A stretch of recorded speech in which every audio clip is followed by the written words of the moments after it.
Hello everyone. Tripura का news आप भी सुने होंगे। 828 स्टूडेंट्स को एचआईवी निकला है, एचआईवी पॉजिटिव निकले हैं और उनमें से 47 का डेथ हो चुका है। और ये जो डेटा है अप्रैल 2007 से मई 2024 तक का है। ये एक साल का नहीं है, ये 17 ईयर का है। पर ये सुनते ही मैं बहुत शॉक थी। मुझे लगा कि ये कैसे हो सकता है। स्टूडेंट्स का मतलब होता है जो पढ़े लिखे हैं, हमारा मतलब दिमाग में आता है कि पढ़े लिखे हैं, जिनको छोटे छोटे बातों का पता रहता है, अवेयरनेस रहता है। तो कैसे एड्स के बारे में पता नहीं चला या ऐसे कैसे फैल गया इतने सारे स्टूडेंट्स के अंदर। तो मैं फिर फटाफट गूगल करने लगी कि एड्स क्या होता है, कैसे फैलता है, कैसे नहीं फैलता है, और इसका वैक्सीन क्यों नहीं निकला है। वैक्सीन निकला है तो मैं लगा लूँ। फिर मुझे रियलाइज हुआ कि अरे यार, मैं खुद तो स्टूडेंट थी और निकल चुकी हूँ स्टूडेंट फेज से। तो कैसे मुझे भी अवेयरनेस नहीं है इसके ऊपर। मैं अभी गूगल कर रही हूँ कि एड्स क्या है, कैसे फैलता है, कैसे नहीं फैलता है। तो हमारे सोसाइटी में इतना इम्पोर्टेंट चीज के बारे में बहुत सारे लोगों को पता ही नहीं है। बड़ों से लेके स्टूडेंट्स तक किसी को इतना आइडिया नहीं है।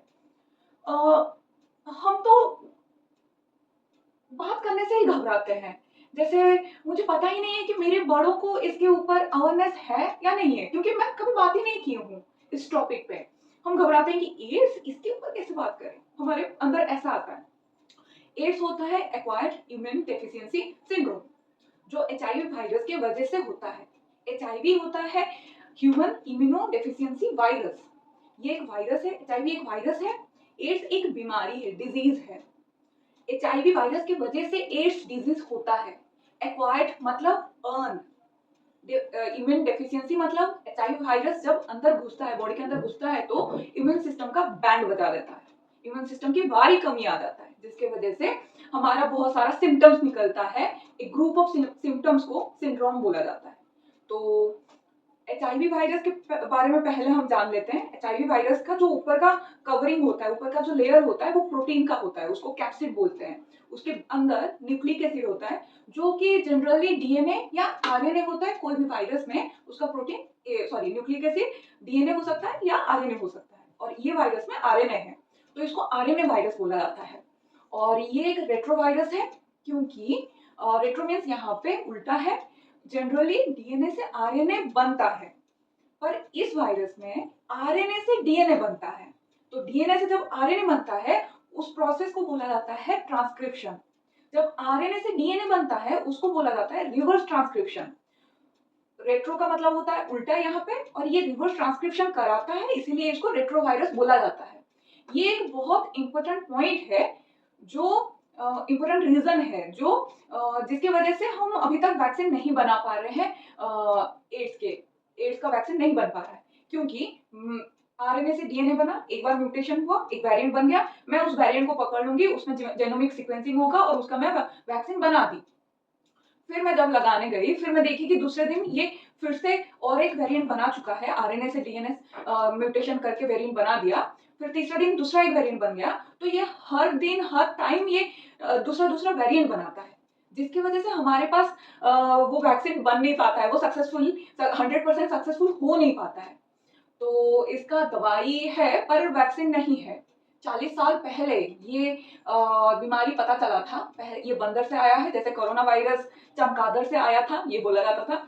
तो ये बंदर से आया है। 1981 में पहला केस, वर्ल्ड में पहला केस यूएस में मिला था।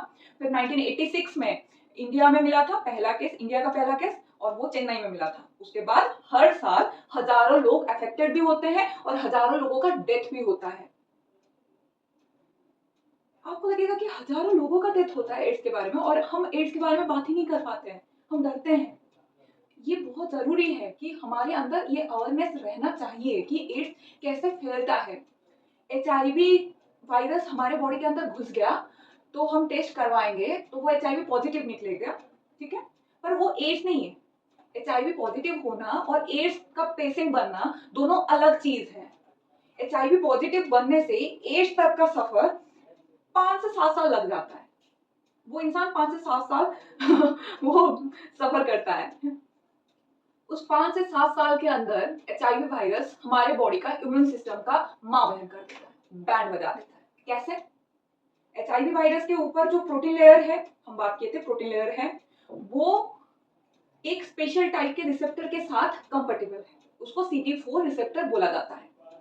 हमारे बॉडी का डिफेंस सिस्टम में एक इंपॉर्टेंट रोल प्ले करता है WBC, व्हाइट ब्लड सेल, जो ब्लड में है, जो बहुत सारे टाइप का होता है, उसमें से एक टाइप है टी लिम्फोसाइट।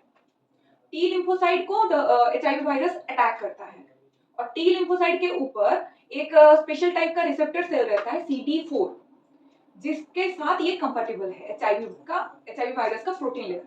ये प्रोटीन लेयर जाके HIV वायरस जाके उसमें चिपक जाता है, CD4 रिसेप्टर में चिपक जाता है।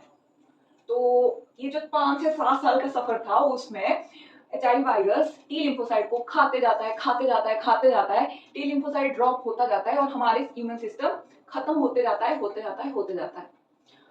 अगर हम सही टाइम पे पता कर पाए कि ये HIV पॉजिटिव है ये इंसान, तो हम ट्रीटमेंट करवा सकते हैं। पर अगर सही टाइम पे पता नहीं करवा पाए, तो ट्रीटमेंट करना पॉसिबल नहीं है और इसका कोई वैक्सीन नहीं बना हुआ है। तो आप पूछेंगे कि हम पता कैसे करें कि हम इन्फेक्टेड है? फीवर, इसका कुछ सिम्टम्स है, जैसे कि फीवर होगा, हेडेक होगा, गले में जलन होगा, माउथ अल्सर होगा, रात में बहुत स्वेटिंग होगी, फिर सुबह तक नॉर्मल हो जाएगा। नेक और आर्मपिट में हमारा लिम्फ नोड्स है, वो फूल जाएगा ऐसे। फिर मसल पेन होगा, जॉइंट पेन होगा, बेवजह का टायर्डनेस होगा, कुछ काम ना करो फिर भी टायर्डनेस होगा, वेट लॉस ऐसे ही होता जाएगा। फिर ये कुछ कुछ सिम्टम्स है जो आप पूछेंगे कि ये तो नॉर्मल है, होता ही है, पर ये अगर लगातार 2 महीने तक चला ना, तब जाके आपको डॉक्टर को दिखा लेना चाहिए कि 2 महीने तक तो फीवर कंटिन्यू नहीं होगा ना, पर इम्यून सिस्टम खराब है ना, तो वो ये 2 महीने तक खींचता जाएगा, तो आपको डॉक्टर को दिखा देना चाहिए। डॉक्टर को दिखाने से डॉक्टर आपको एक टेस्ट करने बोलेगा, उसको एलाइजा टेस्ट बोलते हैं। ये प्रिलिमिनरी टेस्ट है, इससे अगर कुछ पॉसिबिलिटी मिल गया, ये कंफर्मेटरी नहीं है कि इसमें पूरा पता चल जाएगा क्या है क्या नहीं, ये प्रिलिमिनरी टेस्ट है, इसमें कुछ निकलेगा तब जाके एक कंफर्मेटरी टेस्ट किया जाता है, उसको वेस्टर्न ब्लॉटिंग बोलते हैं। तो उसमें पूरा कंफर्म हो जाता है, पता चल जाता है। अगर आप टेस्ट किए और उसमें आप HIV पॉजिटिव मिले, तो आपको क्या करना चाहिए, क्या ट्रीटमेंट है? उसके लिए ART सेंटर्स है, ART ट्रीटमेंट दिया जाता है HIV पॉजिटिव लोगों को। तो ART का मतलब होता है एंटी रेट्रोवायरल थेरेपी। ये इसमें हेवी डोज दिया जाता है ड्रग्स का, और बहुत लंबे टाइम तक देना पड़ता है, और अगर सही टाइम पे पता कर लिए तो ये ट्रीटमेंट पॉसिबल है। इस ट्रीटमेंट में जो HIV वायरस रेप्लिकेट करता है उसको रोका जाता है, इम्यून सिस्टम को ये प्रोटेक्ट करता है, और HIV जो ट्रांसमिट होता है, जितना स्पीड से वो ट्रांसमिट हो रहा होगा उसको थोड़ा सा कंट्रोल किया जाता है। तो अगर सही टाइम पे हम डॉक्टर के पास नहीं जाएंगे, तो डॉक्टर बोलेगा बेटा अभी आपको दवा की नहीं, दुआ की जरूरत है। पर दुआ भी कैसे करें, आप तो छुपा के रखे थे। पर लोग छुपाते क्यों हैं, ये तो क्वेश्चन आ ही रहा होगा कि छुपा क्यों रहे हैं? अगर ट्रीटमेंट है, टेस्ट करने से पता चल जाएगा, हम तो पहले ही डर जाते हैं कि अरे यार टेस्ट करने से कुछ निकल जाएगा, हम टेस्ट ही नहीं करवाएंगे। ये सही तरीका नहीं है। हम टेस्ट करवाएंगे तब ना पता चलेगा, तो हम क्या नहीं करना है वो नहीं करेंगे, जो हमारे बॉडी को और खराब कर रहा था और हमारा कंडीशन वर्स्ट कर रहा था, तो उसको हम रोक सकते हैं, वो फैक्टर को हम एलिमिनेट कर सकते हैं। जो फ्यूल कर रहा था उसको हम अलग कर देंगे।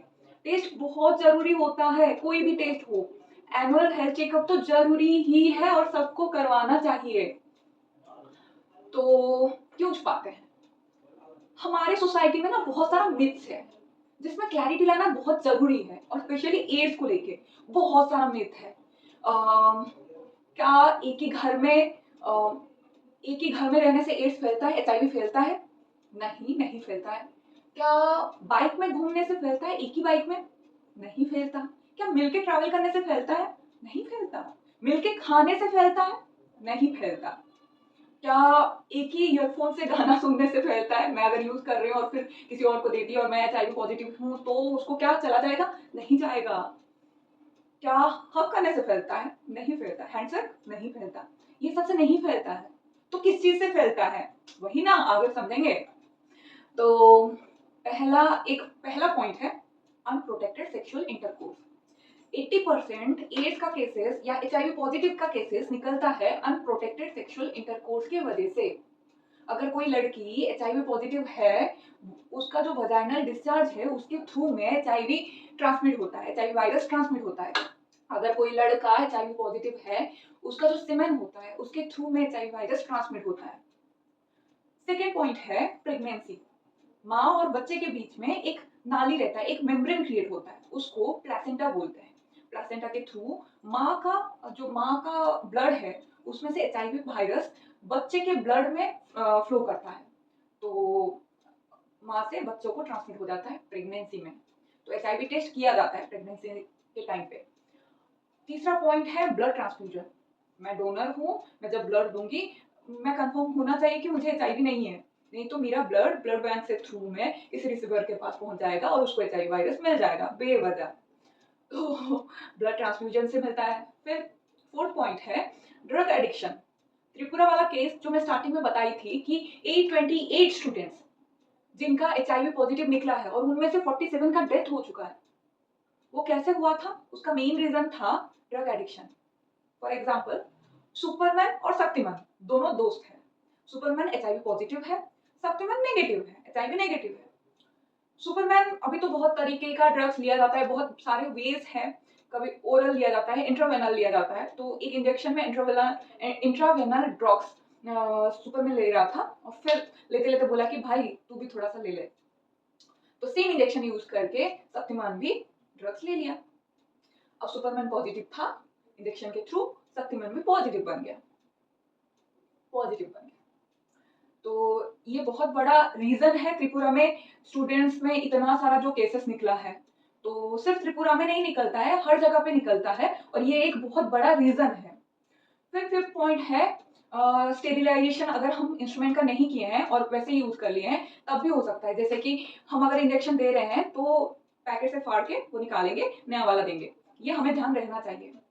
नहीं तो जो बॉयज जाते हैं सैलून में और सेविंग्स करते टाइम पे रेजर के में कट आ जाता है रेजर में, फिर वो अगर एचआईवी पॉजिटिव है उस कट के जो ब्लड कांटेक्ट उस रेजर में लग जाता है और वो एचआईवी नेगेटिव का जब फिर से सेविंग करता है वो ब्लड उस एचआईवी नेगेटिव के ब्लड के कांटेक्ट में आ जाता है। बस एचआईवी वायरस को फैलने के लिए ब्लड चाहिए होता है। अगर कोई इन्फेक्टेड इंसान है उसके ब्लड के कांटेक्ट में आ जाता है एचआईवी नेगेटिव पर्सन का ब्लड, तब एचआईवी वायरस फैल जाता है।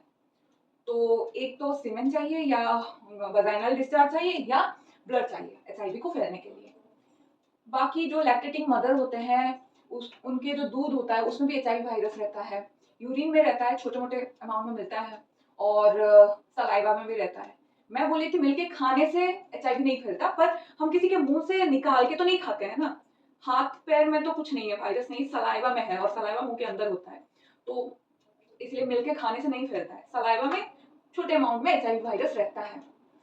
होप सो आपको समझ आ गया होगा कि एचआईवी किससे फैलता है, किससे नहीं फैलता है और वैक्सीन क्यों नहीं निकला है।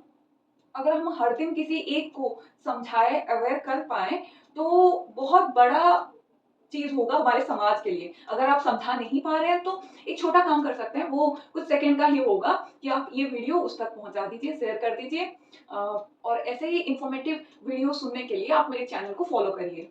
Please do like, share and subscribe.